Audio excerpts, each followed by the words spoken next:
Bonsoir à tous, il est 19h, voici les titres de notre journal.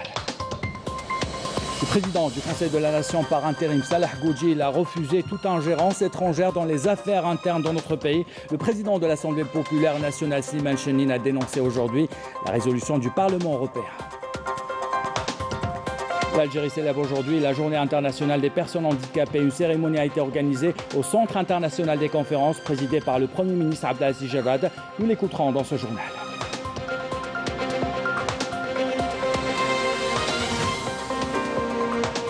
« 843 nouveaux cas confirmés de coronavirus, 548 guérisons et 16 décès ont été enregistrés ces dernières 24 heures. Nous ferons le point sur la situation sanitaire tout à l'heure.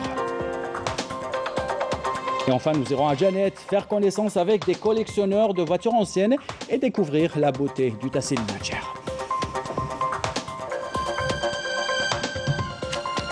Voilà pour les titres, bienvenue à tous. Le président du Conseil de la Nation par intérim, Salah Goudjil, a reçu aujourd'hui un appel téléphonique du président du Sénat français, Gérard Larcher. Les entretiens entre les deux présidents des deux chambres ont permis de passer en revue les relations parlementaires entre le Conseil de la Nation et le Sénat français. Les deux parties ont exprimé leur volonté commune d'accorder à ces relations plus d'intérêt à travers notamment l'optimisation des mécanismes de coordination prévus dans le protocole de coopération bilatérale signé en septembre 2015 à Alger, conformément aux orientations des deux leaders des deux pays, Abdelmadjid Tebboune et Emmanuel Macron.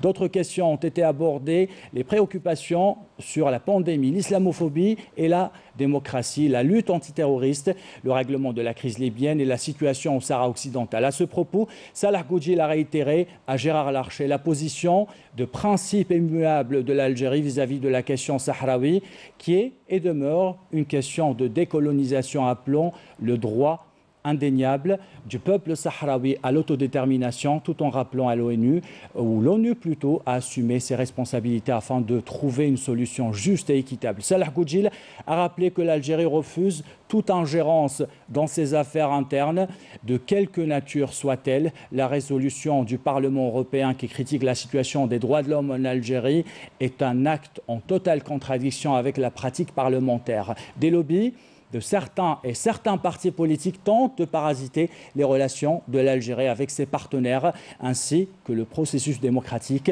et les changements auxquels aspire le peuple algérien, a ajouté Salah Goudjil. À l'Assemblée populaire nationale, une séance plénière présidée par le président de l'Assemblée populaire nationale, Slimane Chennine, a été consacrée aujourd'hui aux questions orales destinées au ministre de l'Intérieur, des collectivités locales, de l'aménagement du territoire, au ministre de l'Industrie, ministre des Travaux publics, ministre des Ressources en eau et le ministre du Tourisme, de l'Artisanat, du Travail familial. Slimane Chennine a dénoncé la dernière résolution du Parlement européen qui critique la situation des droits de l'homme en Algérie. On l'écoute. Je considère que le Parlement européen est devenu le symbole de la politique du deux poids, deux mesures, qui est totalement rejeté chez nous en Algérie, particulièrement avec ses différents partenaires et donc ses relations diplomatiques, conformément à la volonté de force et de lobby que nous connaissons. Il exerce malheureusement des pressions et un chantage et essaye d'isoler notre pays et de ternir sa réputation, sans oublier les tentatives perpétuelles de créer des problèmes de l'intérieur et provoquer une anarchie planifiée en utilisant notamment les réseaux sociaux. Comme vous le savez également, les puissances instigatrices de la résolution du Parlement européen aspirent encore aujourd'hui à prendre pour cible l'armée nationale populaire, garante de l'unité du territoire, de la souveraineté nationale et de la stabilité du pays. Ce sont des tentatives vaines destinées à pousser notre pays à abandonner les causes stratégiques et essentielles et à créer des obstacles devant les projets de renaissance civilisationnelle. Car l'Algérie, nous en sommes sûrs, possède toutes les potentialités nécessaires lui permettant de prendre ses propres décisions. Riche de son histoire, elle possède les capacités nécessaires lui permettant de prendre le leadership géostratégique dans la région. Dans l'actualité de ce jeudi, suite au décès en champ d'honneur du sergent-chef l'Elmaya Seyfeddin lors d'un accrochage avec un groupe terroriste dans la wilaya de Jijel, Abdelaziz Jarrad a présenté ses sincères condoléances et a exprimé sa profonde compassion au chef d'état-major de l'armée nationale populaire Saïd Chengriha, à la famille du shahid, ainsi qu'à tous les éléments de l'armée nationale populaire, priant Dieu Tout-Puissant de l'accueillir parmi les martyrs et les vertueux. Et c'est le général-major Hambil Nourdine, commandant de la 5e région militaire, qui a participé à la levée du corps du shahid Seyfeddin El-Meya au CHU de Constantine. Durant cette cérémonie, les honneurs ont été rendus au défunt avant de transporter sa dépouille vers la wilaya de Mdéa à bord d'un avion militaire. Le défunt a été inhumé à Barouaguia en présence de nombreux citoyens et des autorités locales militaires de la wilaya de Mdéa. Pour rappel, le sergent-chef Seyfeddin El-Meya est décédé lors d'une opération héroïque qui a eu lieu dans la commune de l'Ansor, dans la wilaya de Jijel, qui a permis d'éliminer 3 terroristes et récupérer armes et munitions.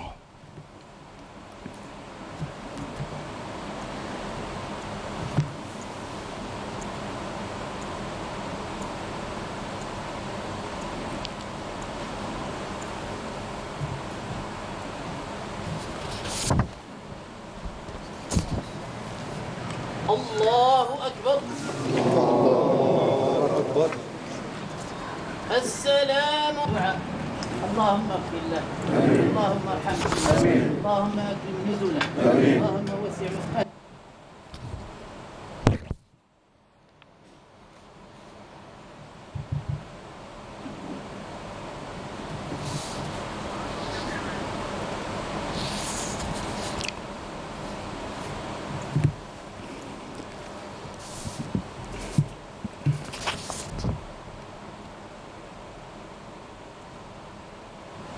Je le disais en titre, l'Algérie célèbre aujourd'hui la journée internationale des personnes handicapées. Une cérémonie a été organisée au Centre international des conférences et présidée par le Premier ministre Abdelaziz Jarrad en présence du coordinateur résident du système des Nations Unies en Algérie, qui a rappelé que l'Algérie a réalisé de grandes avancées en matière de promotion des droits des personnes en situation de handicap.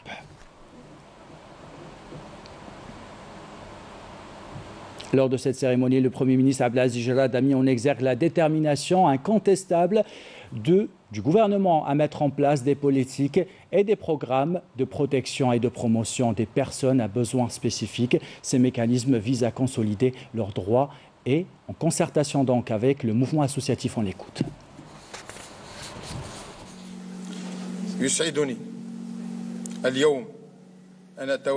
Je suis très heureux d'être parmi vous à l'occasion de la célébration de la Journée internationale des personnes aux besoins spécifiques, le 3 décembre de chaque année, sous l'égide des Nations Unies.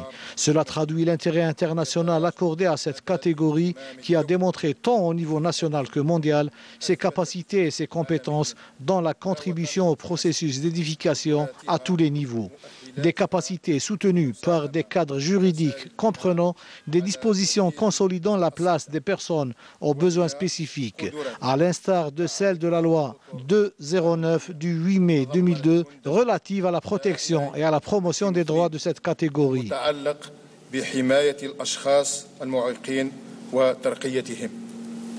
Le Premier ministre Abdelaziz Jarrad a rappelé que le dernier amendement constitutionnel confirme la forte volonté politique d'œuvrer efficacement à l'insertion sociale et économique des personnes à besoins spécifiques de façon effective.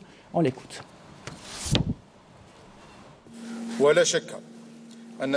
Le dernier amendement constitutionnel confirme la forte volonté politique d'œuvrer efficacement à l'insertion sociale et économique des personnes aux besoins spécifiques et à leur implication dans la construction de l'édifice institutionnel.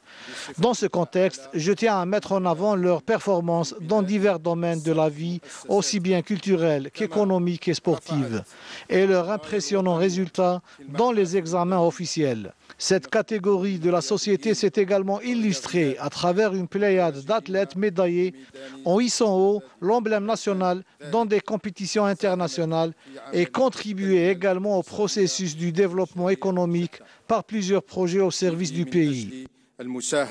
Abdelaziz Jarad a insisté également sur l'implication du mouvement associatif dans la préparation d'un programme et d'une stratégie nationale pour prendre en charge les personnes ou les besoins des personnes qui souffrent de handicap. On écoute le Premier ministre. La détermination incontestable du gouvernement à mettre en place des politiques et des programmes de protection et de promotion des personnes aux besoins spécifiques se concrétise à travers des mesures et des mécanismes visant à consolider leurs droits, tout en veillant à associer le mouvement associatif à l'élaboration de programmes et de stratégies efficaces en leur faveur, en coordination avec tous les acteurs, notamment les médias, qui œuvrent à mettre en lumière ces potentialités à travers les tribunes nationales et les réseaux sociaux.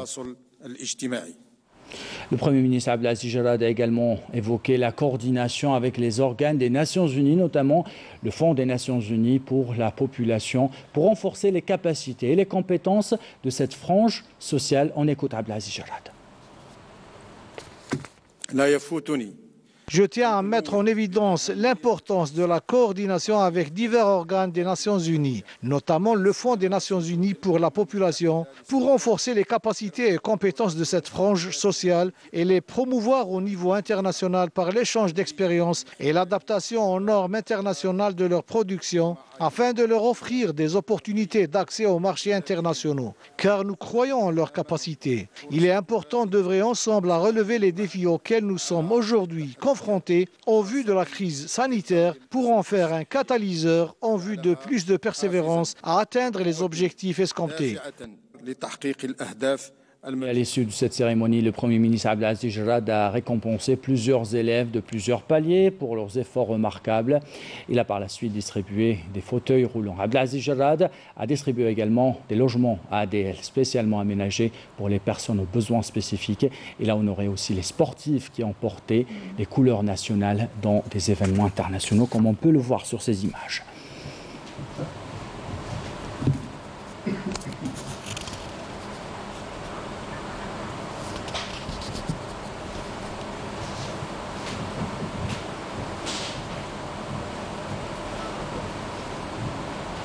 Et en marge de la célébration de la Journée internationale des personnes handicapées, le Premier ministre a visité une exposition de projets réussis de personnes handicapées bénéficiant de programmes de l'ANGEM.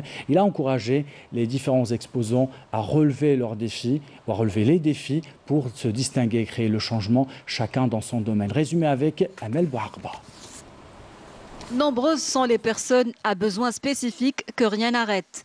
Leur ambition et leur volonté sont exemplaires et ont permis de lancer des projets prometteurs. C'est ce qu'a dévoilé cette exposition visitée par le Premier ministre.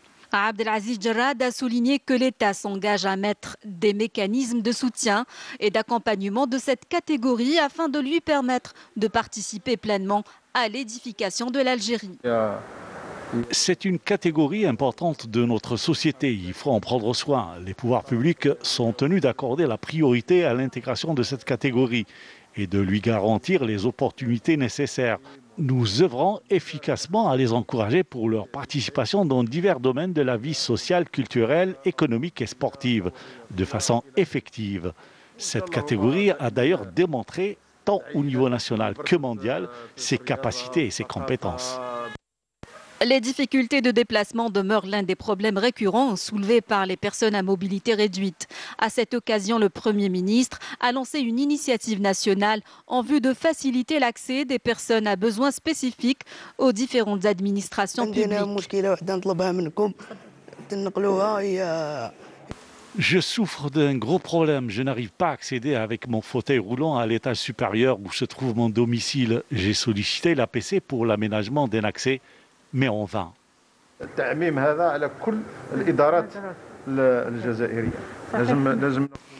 Il faut généraliser cette initiative afin de faciliter l'accès et le déplacement des personnes à besoins spécifiques aux différentes administrations publiques à travers les communes et les wilayas.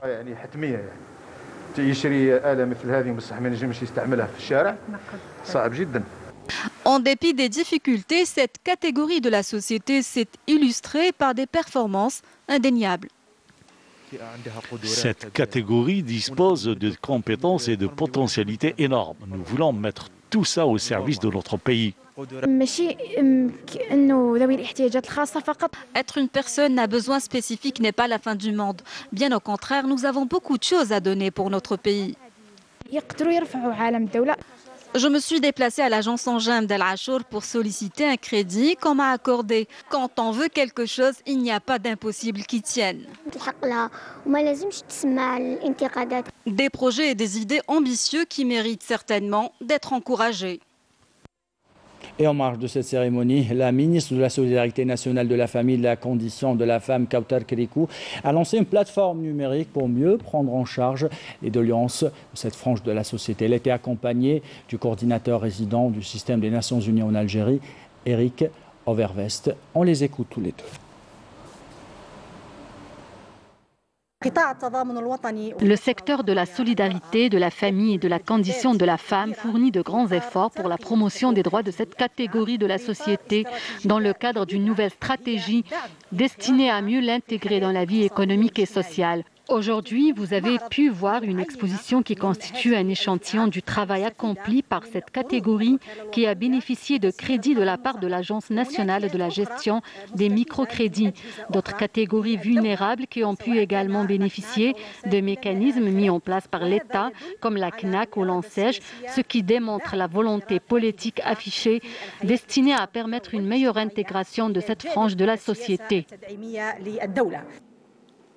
L'Algérie a réalisé de grandes avancées en matière de promotion des droits de personnes en situation de handicap et de prise en charge des personnes vivant avec un handicap. Elle figure parmi les 163 pays ayant signé la Convention relative aux droits des personnes handicapées qu'elle a ratifiée en 2009 comme un des premiers pays. Elle a déposé son rapport régulier, le rapport de suivi en 2019. Et la Constitution nouvellement adoptée consacre dans son article 72 le rôle de l'État comme garant des droits des personnes vulnérables et ayant des besoins spécifiques et leur insertion dans la vie sociale, en plus de différents mécanismes d'insertion des personnes en situation de handicap dans la vie économique. Et pour en parler justement de cette journée internationale des personnes handicapées, nous recevons sur ce plateau Sakani Wahiba, chargé du bureau du Fonds des Nations Unies pour la population en Algérie. Merci d'avoir accepté notre invitation. Alors, on a vu le Premier ministre, il a insisté, il a mentionné aussi la nécessité de cette coordination avec les Nations Unies. Mais avant de vous poser la première question, dites-nous, quelle est la mission du Bureau des Nations Unies ou du Fonds des Nations Unies pour la population ? Alors on est ici en Algérie depuis plusieurs années et principalement on a un programme de coopération avec le gouvernement et des partenaires institutionnels et de la société civile. Et donc on a un portfolio qui comprend 3 composantes principalement, qui est la santé de la reproduction et planification familiale, une première. La deuxième, c'est tout ce qui est égalité genre, y compris la prévention et la réponse à la violence basée sur le genre. Et la troisième composante, c'est population et développement. Et donc, la personne handicapée se situe à ce niveau dans les populations et développement. Et je suppose que vous avez un programme spécifique pour cette frange de la société ? Alors, on est en train de discuter un programme avec le ministère de la Solidarité nationale, de la famille et de la condition de la femme, pour principalement travailler sur ce qu'on appelle l'accessibilité universelle, qui est pas uniquement l'accès au bâti, mais tout ce qui est accès à l'information, aux services, tout ce qui est vraiment une approche très intégrée et inclusive. Et donc, on va aussi travailler sur la communication parce que tous ces, par exemple, la plateforme qui a été mise en ligne aujourd'hui, il faut qu'elle soit connue. Il faut que tous les mécanismes qui existent et qui intègrent les personnes handicapées doivent être connus. Donc, il faut avoir une stratégie de communication pour faire connaître ça. Et puis, il y a des tranches de la population qui ont besoin de connaître leurs droits et de les faire valoir. Donc, tout ce qui est éducation, accès à la santé, accès à la formation professionnelle, à l'apprentissage, selon leur leur degré d'handicap et qu'est-ce qu'ils peuvent faire. Vous avez parlé d'accessibilité, c'est important, universel. Oui. Quelles sont les priorités aujourd'hui pour votre organisme et quelles sont les perspectives de coopération avec la société civile en Algérie? Avec la société civile, c'est vraiment la sensibilisation de ces populations, leur faire connaître les droits, leurs droits, comment les faire valoir, comment accès à tout ce qui est information relative à ces services. Et l'accès aux formations, à tout ce qui est mécanisme de promotion et d'autonomisation de ces personnes handicapées. Avec le ministère de la Solidarité nationale, c'est vraiment beaucoup plus stratégique, avec une approche de communication beaucoup plus innovante, beaucoup plus pour faire connaître tout ce que fait la solidarité, pour travailler aussi sur la promotion de la Convention internationale relative aux droits des personnes handicapées. Il y a beaucoup de tout ce qui est aspect inclusif, accessible. Très bien. Et qui fait que ces gens doivent venir et chercher l'information et accéder à tous ces mécanismes. Et on a vu que la plateforme a été lancée par le ministère de la Solidarité nationale. Merci Sakani Wahiba, chargé du bureau du Fonds des Nations Unies pour la population en Algérie. Merci d'avoir répondu à nos questions. Merci. Un référendum d'entente et de coopération a été signé aujourd'hui à Alger entre le Conseil national des droits de l'homme et la Fédération algérienne des personnes handicapées dans le but de renforcer les acquis réalisés en faveur de cette frange vulnérable de la société. Dans son allocution à l'occasion, Bouzid Lazhari a souligné que la signature de ce document se veut une opportunité pour élever le niveau de conscience et de connaissance des besoins et des préoccupations aussi de cette catégorie vulnérable de la société. Les membres de l'Organisation des pays exportateurs de pétrole et le rallier ont décidé de limiter à 500 000 barils par jour l'augmentation de leur production en janvier contre près de 2 millions initialement prévus lors des travaux de la 12e réunion ministérielle OPEP+, qui a réuni donc les pays signataires de la déclaration de coopération. Cette réunion s'est penchée notamment sur l'étude de la prolongation au-delà du mois de décembre en cours de la baisse de 7,7 millions de barils décidée en avril dernier pour la période allant du 1er août à fin décembre 2020.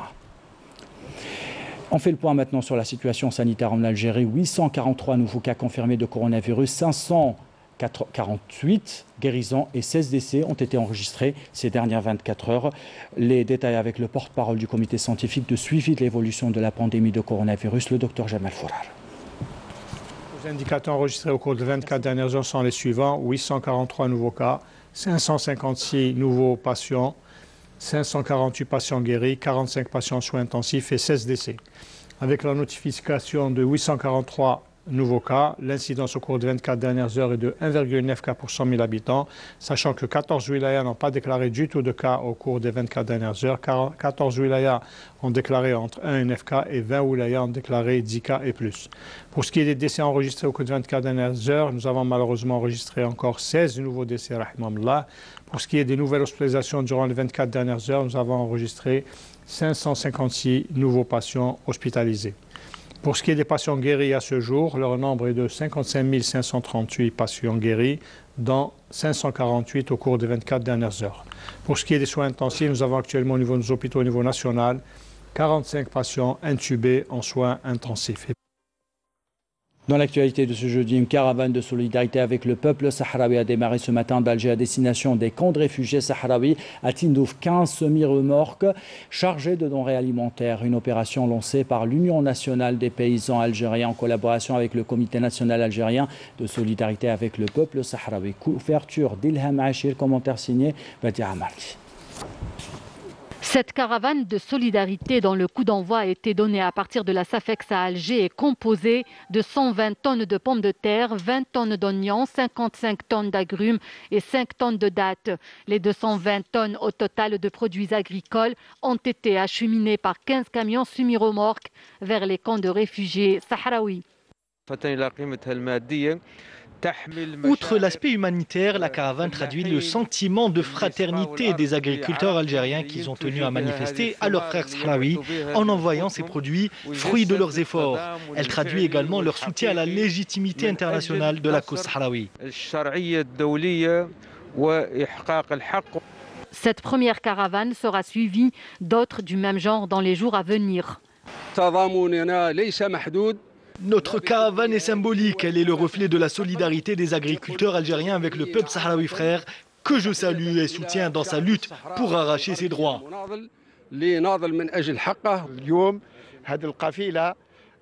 Cette caravane de solidarité est destinée à nos frères et sœurs sahraouis. Elle intervient à un moment crucial pour ce peuple désormais en pleine lutte armée pour son indépendance.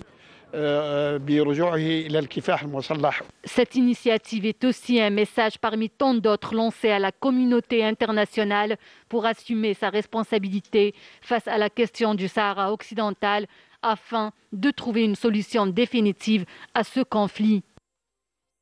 Et on vous parle maintenant de passion et de beauté du Tassili Nadjer, quand des collectionneurs de voitures anciennes décident de visiter l'une des plus belles régions d'Algérie, Janet. Cela donne lieu à ces images qui sont commentées par Yamina Saïchi. L'automobile de collection fait toujours rêver. De nouveaux passionnés se sont même révélés au grand jour. À Janet, un groupe d'amateurs de voitures anciennes se sont lancés dans un challenge exceptionnel, parcourir plus de 2400 km à bord de leurs pièces de collection en direction du Tassili Nadjer. Nous sommes venus d'Oran à bord de voitures anciennes, c'est un nouveau challenge que nous avons relevé, une incroyable expérience. On m'a dit que cette période était idéale pour visiter Janet. Je suis venu avec ma femme et ma fille de 3 mois. Cette initiative rentre dans le cadre du tourisme local. Nous voyageons en groupe et nous sommes bien arrivés à Elisi. On essaie de découvrir notre pays et de promouvoir le tourisme local.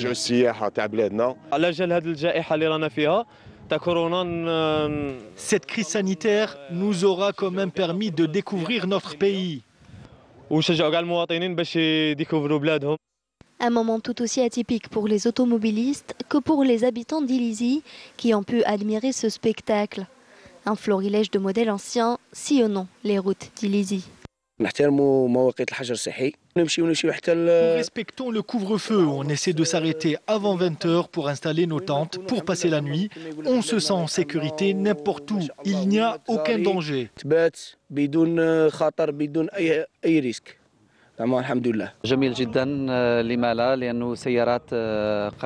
C'est très beau, c'est la première fois que nous assistons à un tel spectacle dans notre wilaya. C'est une nouvelle façon de découvrir la ville, et ce, dans le cadre du tourisme d'aventure. Malgré une triste et morose période de pandémie, cette initiative a su faire oublier aux habitants d'Illizi la torpeur ambiante. Voilà pour ces belles images qui donnent envie d'aller au sud. Après le journal de 20h, vous pouvez suivre l'émission Vision présentée par Samia Pacha. Elle reçoit le ministre des Ressources en eau, Al-Sri Baraki. C'est la fin de ce journal. L'équipe de la rédaction qui l'a préparé, l'équipe technique qui l'a réalisé. Bon, merci de l'avoir suivi. Belle soirée.